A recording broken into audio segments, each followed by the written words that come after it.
மிருகங்கள் மட்டும் கிடையாது, மனுஷங்களுக்கு கூட தனக்கு வெறி பிடிச்சா என்ன பண்ணுறதுன்னு தெரியாதுன்னு சொல்லிட்டு சொல்லுவாங்க. அப்படி நடந்த 2 சம்பவங்களை பற்றி தான் நம்ம இன்னைக்கு பேச போகிறோம்.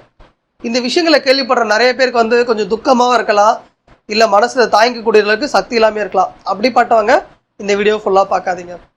முதல்ல நம்ம என்ன பார்க்க போகிறோம்னா, சென்னை பல்லாவரத்தில் நடந்த ஒரு கொலை தான். பல்லாவரத்தில் ஒரு பிரபலமான ஒரு ஹோட்டல் இருக்குது. இந்த ஹோட்டல் நிறைய இடங்களில் நீங்கள் பார்த்துருப்பீங்க. அந்த ஹோட்டலில் ஒரு பையன் வேலை பார்க்குறாரு. அவரோட பேர் அருண். ஒரு 10 வருஷமாக ஊர்லேருந்து அவர் இங்கே வந்து தங்கி இருந்து அந்த ஹோட்டலில் சூப்பர்வைசராக ஒர்க் பண்ணிட்டு இருக்காரு. கடந்த வருஷம்தான் அவருக்கு கல்யாணம் ஆயிருக்கு. அவரோட ஒய்ஃப் 3 மாதம் ப்ரெக்னெண்ட்டாக இருக்காங்க. இப்படி வாழ்க்கை இப்படி தான் ஆரம்பித்து அந்த அருண் என்ன பண்ணுறாரு, சந்தோஷமாக இருந்துட்டு இருக்காரு. அந்த ஹோட்டலுக்கு 2 பேர் வராங்க. அவங்க வரும்போதே ஒரு பிரச்சனையை கிரியேட் பண்ணுறாங்க. என்னென்னா, பார்க்கிங்கில் வந்து நடுவில் பைக்கை நிப்பாட்டுறாங்க. அங்கே இருக்க செக்யூரிட்டி போய் சொல்கிறாரு, இங்கே பைக்கை நிப்பாட்டாதீங்க, வர போகிறவங்களுக்கு டிஸ்டர்பன்ஸாக இருக்கும் அப்படின்னு சொல்கிறாரு. இருந்தாலும் பைக்கில் வந்த 2 பேரும் அதை கேட்கல, செக்யூரிட்டியோட சண்டை போடுறாங்க. அவங்க 2 பேரும் அப்பா பையன். அப்பா பேர் சுதாகர், பையன் பேர் அருண்குமார்ன்ட்டு. 2 பேரும் ஃபுல் போதையில் இருக்காங்க. பார்க்கிங்கில் பிரச்சனை பண்ணிட்டு டேரெக்டாக ஹோட்டல்குள்ளே போகிறாங்க. ஹோட்டலில் போயிட்டு இட்லி ஆர்டர் பண்ணுறாங்க, பார்சல் வாங்கிட்டு போகலான்னு சொல்லிட்டு. 2 இட்லி தான். பார்சலாம் கையில் வந்துருச்சு. அங்கேயும் திருப்பி பிரச்சனை பண்ணுறாங்க. என்னென்னா, எங்களுக்கு எக்ஸ்ட்ரா சாம்பார் வேணும், எக்ஸ்ட்ரா சாம்பார் கொடுத்தா தான் நாங்கள் எங்கேருந்து போவோம்னு சொல்லிட்டு. அங்கே சூப்பர்வைசர் இருக்க அருண் என்ன பண்ணுறாரு, இல்லை சார் 2 இட்லிக்கு இவ்வளோதான் சாம்பார் வரும் அப்படின்னு பேசி கன்வின்ஸ் பண்ணி அனுப்பிச்சு வைக்கிறாரு. இவங்க திருப்பி வெளியில் போகிறாங்க. பார்க்கிங்கில் திருப்பி சண்டை. செக்யூரிட்டி கிட்ட பயங்கரமாக வாக்குவாதத்தில் ஈடுபடுறாங்க. இதை பார்த்துக்கிட்டு இருக்க அருண் என்ன பண்ணுறாரு, வெளில வந்து இவங்களை விலைக்கு தாங்க விடுறாரு. இதில் கோபமான அந்த 2 பேர் இருக்காங்களே, அப்பா பையன், 2 பேர் சேர்ந்து பயங்கரமாக அருணை தாக்குறாங்க. இந்த சண்டையை பார்த்துட்டு இருக்க எல்லாரும் என்ன பண்ணுறாங்க, 2 பேரையும் தடுத்து விடுறாங்க. அருணை கொண்டு போய் ஹாஸ்பிட்டலில் அட்மிட் பண்ணுறாங்க. போன இடத்துல தான் டாக்டர் சொல்கிறாங்க, வழியிலேயே அருண் இறந்து போயிட்டாரு அப்படின்ட்டு. இந்த சம்பவம் கேள்விப்பட்ட போலீஸார் என்ன பண்ணுறாங்க, சுதாகர், அருண்குமார் 2 பேரையும் அவங்களோட சொந்த ஏரியா அரங்காபுத்தூரில் போய் அரெஸ்ட் பண்ணி கொண்டு வராங்க. 2 பேரையும் கேட்கும்போது நாங்கள் குடிபோதையில் பண்ணிட்டு தான் சொல்கிறாங்க. ஆனால் இந்த இழப்பு ஏற்பட்ட அந்த குடும்பம் என்ன சொல்கிறாங்க, கேவலம் 2 இட்லிக்காக என்னோட பையனை கொண்டுட்டாங்கன்னு சொல்லிட்டு அந்த பையனோட உறவினர்லாம் அழுது இன்னமும் மனசை உடைக்கிற மாதிரி இருக்கு. ஆண்கள் தான் வெறி பிடிச்சி இந்த மாதிரி பண்ணுறாங்கன்னா பெண்களில் கிடையாதுன்னு பார்த்தோம்னா, அதையும் ஒருத்தங்க பண்ணியிருக்காங்க. அது ஒரு சாதாரண பெண்மணி கிடையாது, ஒரு ஐடி கம்பெனியோட ஓனராக இருந்துட்டு தன்னோட சொந்த குழந்தையே கொலை பண்ணியிருக்காங்க. சில மாதங்களுக்கு முன்னாடி இணையதளத்தை ரொம்பவே பேசப்பட்ட ஒரு வழக்குனா இந்த வழக்கு தான்.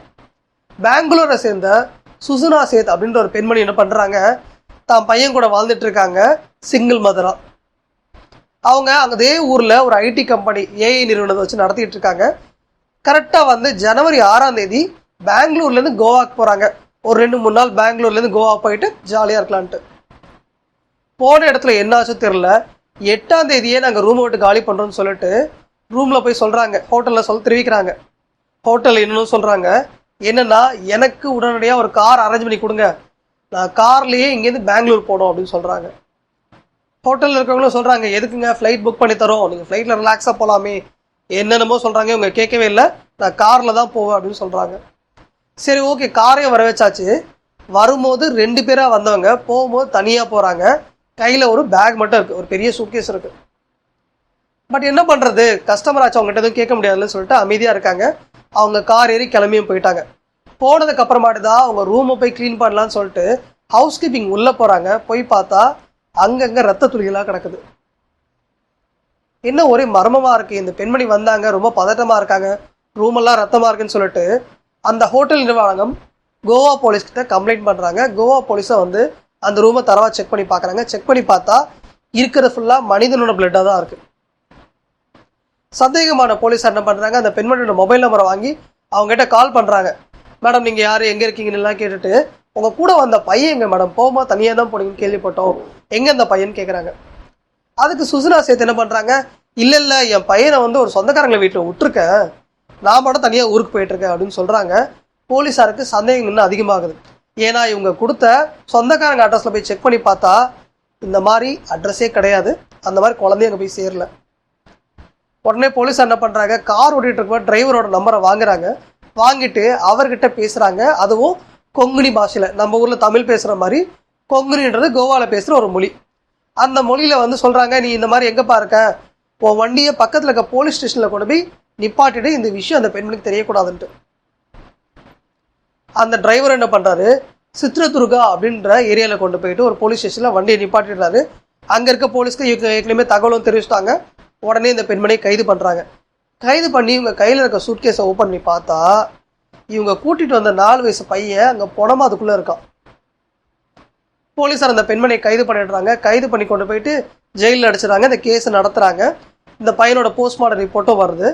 அப்போ வந்து சுசுனா சேத் என்ன சொல்கிறாங்க, இல்லை நான் என் பையனை கொலை பண்ணவே இல்லை, என் பையன் திடீர்னு செத்து போய் கிடந்தா என்னால் அதை தாங்கிக்க முடியல, அதனால தான் கத்தி எடுத்து என் கையை நான் அறுத்துக்கிட்டேன், அதில் வந்து ரத்தம் தான் அங்கே கடந்துச்சு, மற்றபடி இந்த கொலையை நான் பண்ணலைன்னு சொல்லிட்டு பயங்கரமாக சொல்கிறாங்க. போலீஸார் என்ன பண்ணுறாங்க, இந்த பெண்மணியோட கணவர் வெங்கட்ராமனை அங்கே வர வைக்கிறாங்க. அவர் வந்த பிறகு தான் பிரச்சனை என்னன்னே புரியுது. வெங்கட்ராமனுக்கும் சுசுனா சேத்துக்கும் 2010 கல்யாணம் நடந்திருக்கு. ஒரு 9 வருஷம் வாழ்க்கைக்கு அப்புறமாட்டி 2 பேரும் பிரிஞ்சுட்டாங்க. அவங்களுக்கு பிறந்தது தான் இந்த பையன். இந்த பையனை வந்து பார்க்கணும் பேசணும்னு சொல்லிட்டு வெங்கட்ராமன் கோர்ட்டில் கேஸ் போட்டிருக்காரு. அவருக்கு ஒரு தீர்ப்பு வந்திருக்கு. என்னன்னா சண்டே வீடியோ கால்லாம் பேசிக்கலாம் அப்படின்னு சொல்லிட்டு ஒரு தீர்ப்பு வந்திருக்கு. சுசுனா சேத் வந்து என்ன பண்ணியிருக்காங்க, பெங்களூர்லேருந்து கோவாக்கு டூர் போயிருக்காங்க. போயிட்டு அங்கே டூர் என்ஜாய் பண்ணிட்டு இருக்கும் பார்த்தா சண்டே அன்னைக்கு இந்த பையன் வந்து வீடியோ காலில் அப்பா கிட்ட பேசிகிட்டு இருக்கான். இது சுசுனா சேத்தால் தாங்கிக்க முடியல. இதில் கோபமானவங்க என்ன பண்ணியிருக்காங்க, இந்த பையனை கொலை பண்ணியிருக்காங்க. போஸ்ட்மார்ட்டம் ரிப்போர்ட்லேயும் அந்த பையனோட மூச்சு அமுக்கி ஏதாவது ஒன்று பண்ணி தான் இந்த பையனை கொலை பண்ணியிருக்காங்கன்னு கண்டுபிடிக்கிறாங்க. தாம் பெற்றெடுத்த குழந்தையே ஒருத்தங்க கொலை பண்ணுறாங்கன்னா அந்த பெண்மணிக்கு எந்த அளவுக்கு வெறி பிடிச்சிருக்குன்னு யோசிச்சு பாருங்க. இவங்க எல்லாருமே சொல்கிறது நாங்கள் வந்து தெரியாமல் பண்ணிட்டோம், போதையில் பண்ணிட்டோம், ஏதோ மனநிலையில் பண்ணிட்டோம்னு சொல்லி பொய் சொல்லிட்டு இருக்காங்க. உண்மையிலே அது கிடையாது. மிருகங்கள் மாதிரியே மனுஷங்களுக்கு வெறி பிடிச்சிச்சுன்னா இந்த அளவுக்கு கொடூரமான செயல்கள் சர்வசாதாரணமாக நடக்குது. முதல்ல நம்ம பார்த்த வழக்கில் ஒரு சாதாரண சாம்பாருக்காக ஒருத்தர் அடிச்சே கொள்றாங்க. இங்கே என்னன்னா தன்னோட அப்பா கிட்ட தன் பையன் பேசினதுக்காகவே பெற்ற அம்மாவே கொலை பண்ணியிருக்காங்க.